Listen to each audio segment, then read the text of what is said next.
ধন্যবাদ আপনাকে।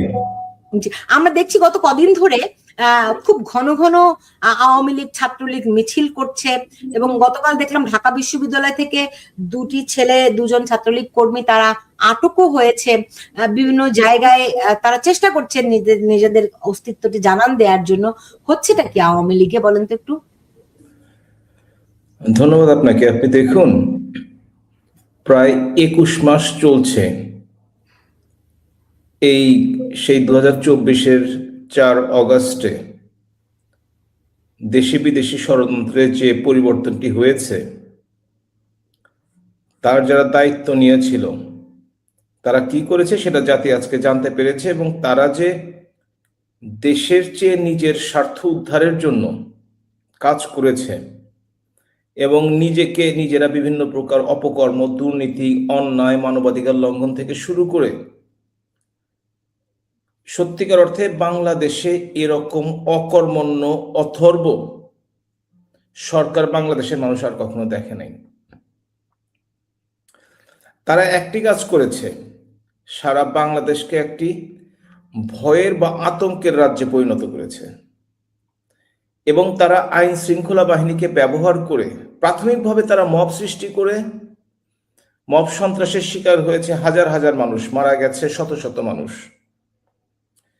সেই ভয়ের পরিস্থিতি সৃষ্টি করে তারা তাদের আখের গোছানোর চেষ্টা করেছে, এবং যারা তাদেরকে নিয়োগকর্তা, অনেকেই ভেবে থাকেন ছাত্ররা নিয়োগকর্তা, অনেকেই ভেবে থাকেন বিভিন্ন জন আন্দোলন করেছে তারা নিয়োগকর্তা, মানে আমি আসল নিয়োগকর্তার কথা বলছি।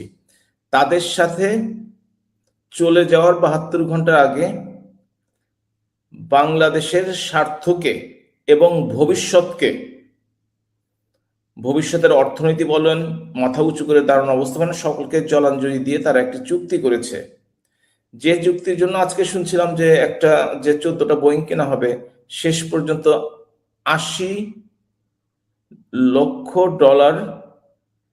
নাকি 80,000 কোটি টাকা বাংলাদেশকে শোধ করতে হবে। তো এটা বাংলাদেশের বাজেটে আপনি বলতে পারেন $3.7 বিলিয়ন। বিলিয়ন আসলে বাংলাদেশিদের পক্ষে বোঝাটা একটু কঠিন, কারণ বিলিয়নের সাথে শয়ের একটা সম্পর্ক আছে। যেমন ধরেন 370 কোটি, 100 কোটি টাকা, সেটা কত কোটি টাকা আসলে আমি বুঝতে পারছি না। 100 মিলিয়নে 1 বিলিয়ন। আমি কিন্তু বিলিয়ন, আমি কোটিতে, বাংলাদেশে মিলিয়ন বিলিয়ন কয়জন বোঝে? আপনাকে বুঝতে হবে 1 বিলিয়ন 100 কোটি, কথা শেষ। মানে 3 বিলিয়নে 350-এর কথা, 370-এর কথা বললেন আপনি, কোটি ডলার। এটা কিন্তু বাংলাদেশি টাকা না, যাকে 125 দিয়ে গুণ করতে হবে। তো যাই হোক, যে কথাটি বলছিলাম, আমি এখন আসছি আপনার কথায়, যে সেই যে একটা আতঙ্কের পরিস্থিতি সৃষ্টি করে রেখেছে, যে নতুন সরকারটি দায়িত্ব নিয়েছে, সেটিও যদি বলেন 2.5 মাসের বেশি সময় হয়ে গেছে। যদিও মাসখানেক আগেও আমি বলতাম নতুন সরকার ক্ষমতায় এসছে, তারা বুঝে ওঠার কিছুটা সময় দিতে হবে, কিন্তু আমরা অতীতে দেখেছি বিভিন্ন সরকার ক্ষমতায় আসার পর 90 দিনে কি কর্মসূচি নিয়েছে, কি সফলতা অর্জন করেছে, এগুলো কিন্তু ফলো করে প্রচার করত। অর্থাৎ তাদের কোনো সফলতা ছিল, তাদের কোনো প্রস্তুতি ছিল। কিন্তু এই সরকার এসে প্রথম বলল তারা 180 দিনে তারা এই কাজটি করবে বলে তারা জানিয়েছে। দেখা যাক 180 দিনে তারা কি দেখায়। হয়তোবা দেখাবে 100 ধরনের কার্ড দিয়েছে, জন্ম নিবন্ধন কার্ড, মৃত্যু নিবন্ধন কার্ড, কবরস্থান কার্ড, বা কি যে কোনো ধরনের কার্ড তারা দিবে হয়তো।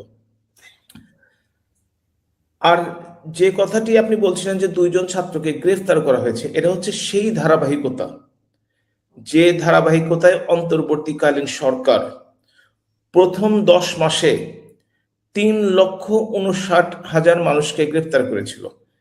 জাতিসংঘের বর্তমান রিপোর্ট অনুযায়ী নভেম্বরের 31 তারিখ পর্যন্ত, অর্থাৎ শেষ দিন পর্যন্ত, প্রায় 35,000 আওয়ামী লীগের নেতাকর্মী জেলে ছিল। তাদের কোনো বিচার শুরু হয় নাই, তাদের কোনো জামিনের ব্যবস্থা হয় নাই, এবং তারা মানবাধিকার জীবনযাপন করছে, মানে অমানবিক জীবনযাপন করছে। অমানবিক জীবনযাপন করছে, শব্দটি সঠিকভাবে উচ্চারণ করতে পারিনি। মানবেতর শব্দটি বলতে চেয়েছিলাম আসলে। আচ্ছা। মানবেতর জীবনযাপন করছে এবং তাদের যে অধিকার আছে, এটা আমরা সবসময় বলে থাকি, যদি কেউ কোনো অপরাধ করে থাকে প্রচলিত দেশের আইনে বিচার হবে, তারা শাস্তি পাবে, জেলে যাবে। বাংলাদেশে তো এখনো ফাঁসি হয়, তাতে আন্তর্জাতিক মহলের আপত্তি আছে যদিও, তারপরও তো বাংলাদেশে ফাঁসি হয়। তো সেটা যার যা প্রাপ্য সেটা হবে।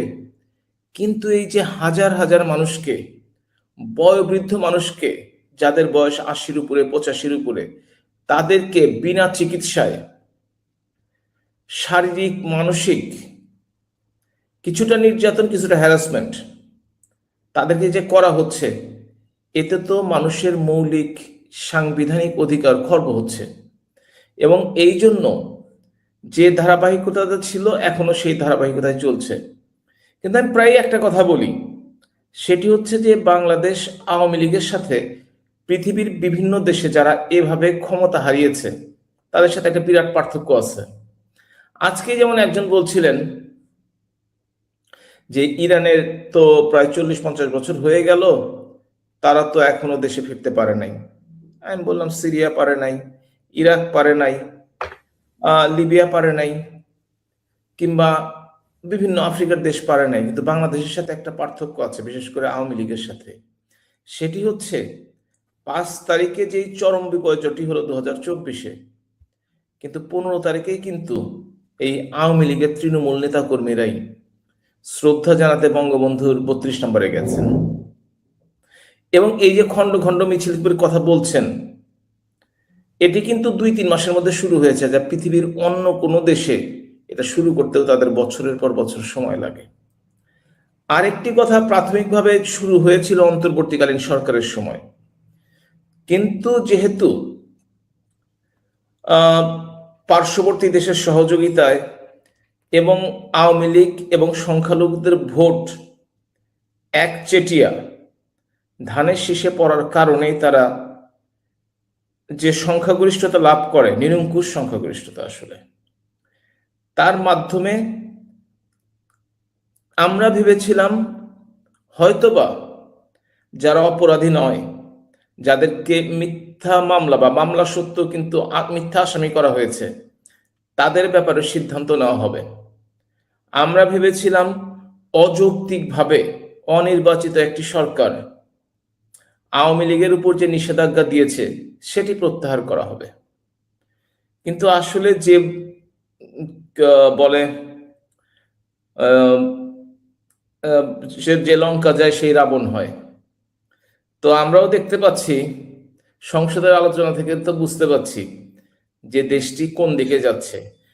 দেশের চরম সংকটাপন্ন অবস্থায়, অর্থনৈতিকভাবে বিশেষ করে, আমি রাজনৈতিকভাবে নাই গেলাম, কিন্তু কিন্তু আমার প্রশ্ন হচ্ছে, দেশের সংকট এসব নিয়ে তো প্রতিদিন খবর আমরা দেখছি, কিন্তু আপনি যে বললেন যে আপনারা ভেবেছিলেন যে এই সরকার যেহেতু, মানে মূল কথা যেহেতু রাজনৈতিক সরকার, নির্বাচনের মাধ্যমে যেমন নির্বাচনই হোক না কেন এসেছে, তো তারা কিছু কিছু কার্যক্রম করবে, এটা আপনারা ভেবেছিলেন কিসের ভিত্তিতে? অতীতে কি এরকম? আমি প্রশ্নটা শেষ করি, এখানে আমার 2-3টা প্রশ্ন আছে।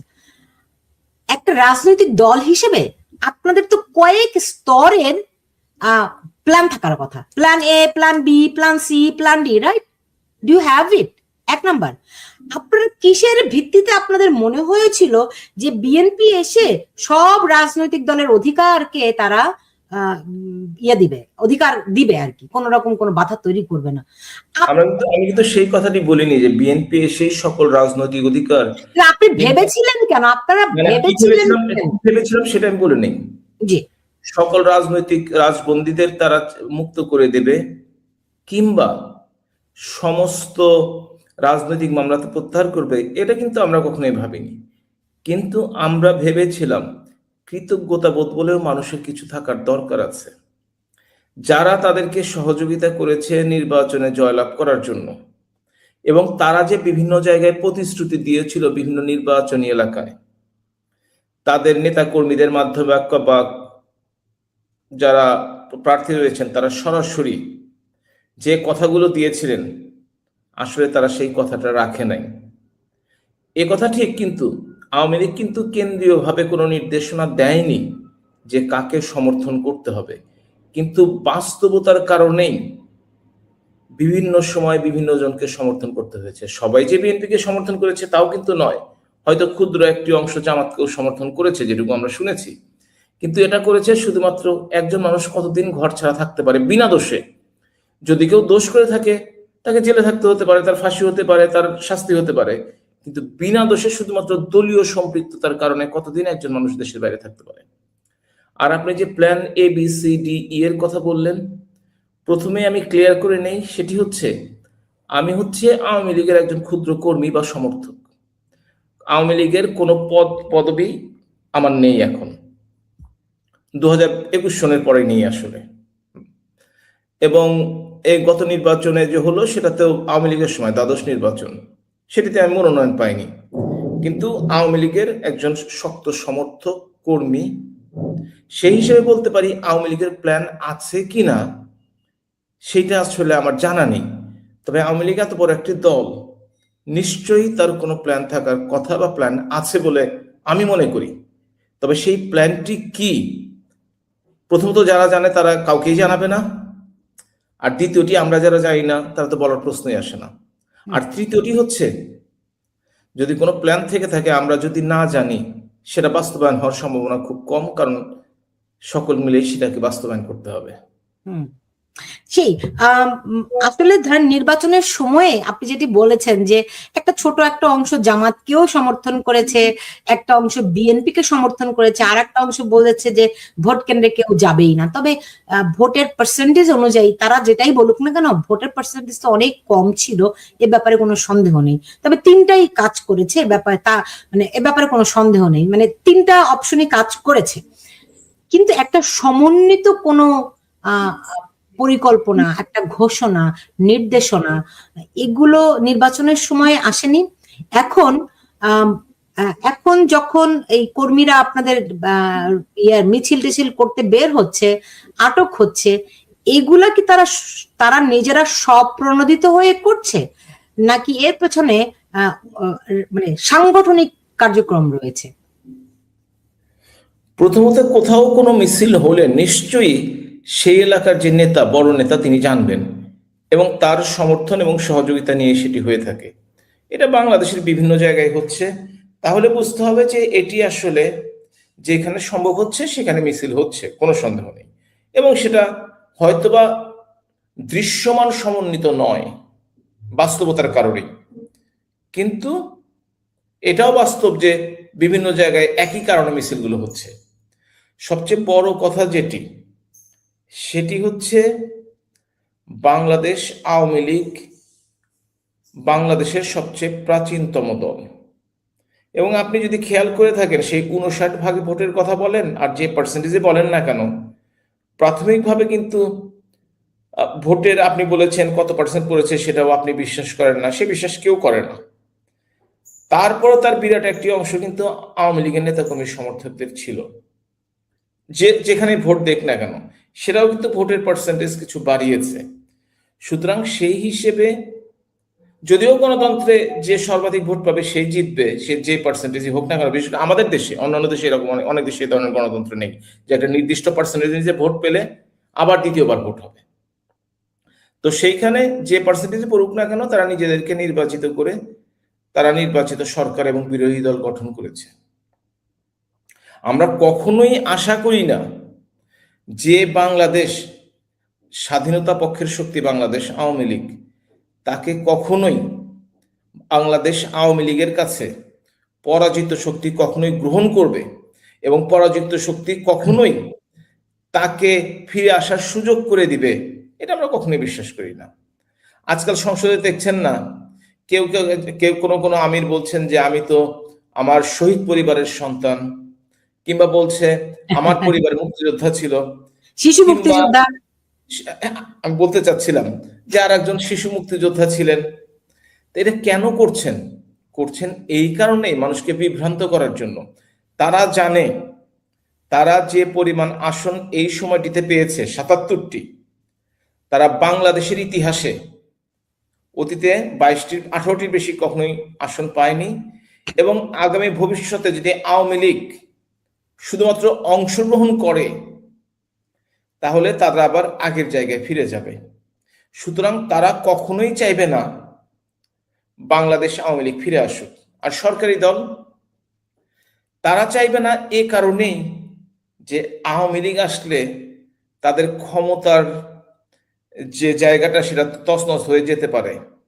কারণ তারা জানে আওয়ামী লীগ বিরোধী দলে আন্দোলন কেমন করে করতে পারে, সরকারি দল হলো ক্ষমতা টিকিয়ে রাখার টেকনিক আওয়ামী লীগ জানে।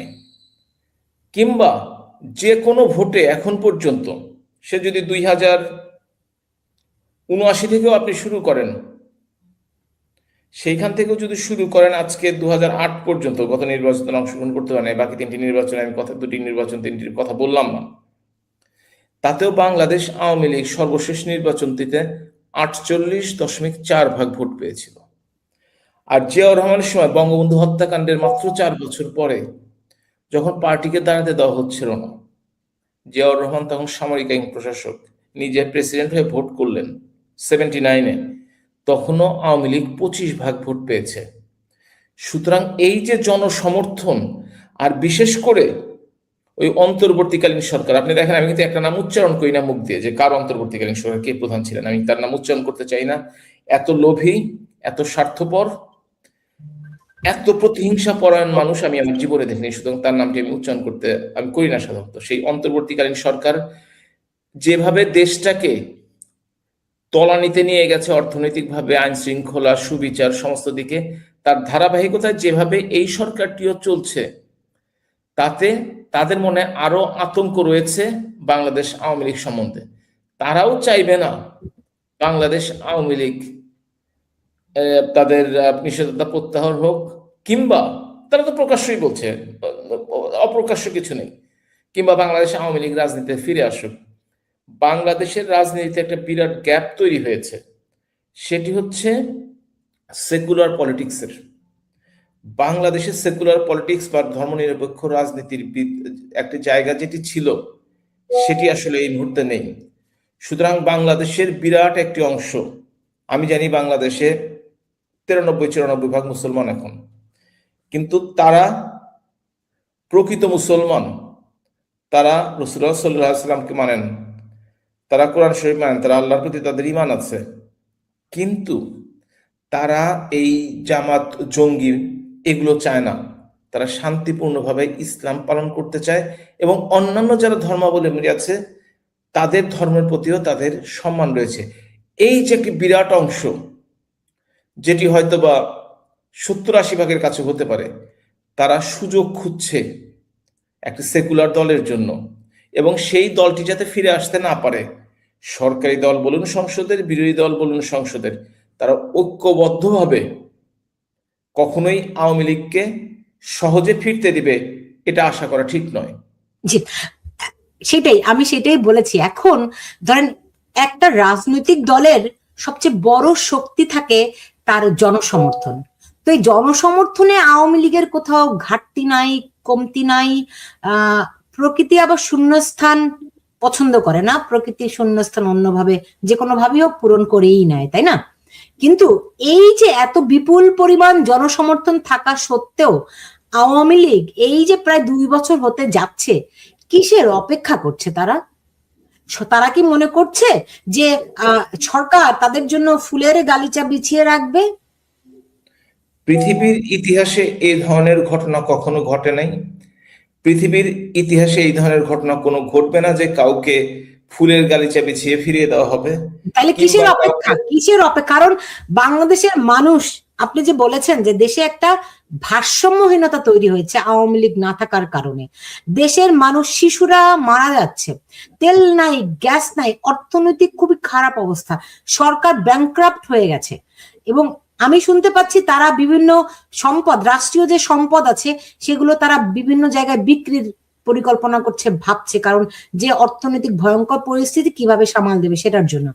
তো এই বিপুল সমর্থন নিয়ে আওয়ামী লীগের তো একটা দায় আছে, কি পরিকল্পনায় কিভাবে তারা এই মানুষকে রক্ষা করবে, সেই দায়ের জায়গা থেকে, দায়িত্বের জায়গা থেকে রাজনৈতিক দল হিসেবে তার কর্মসূচি কি, তার অবস্থানটা কি, সে কিভাবে জনগণকে সম্পৃক্ত করবে, নাকি দেখতে চায় মানুষ আরো একটু ভুগুক, মানুষ আরো বুঝুক আওয়ামী লীগ তার জন্য কতখানি গুরুত্বপূর্ণ?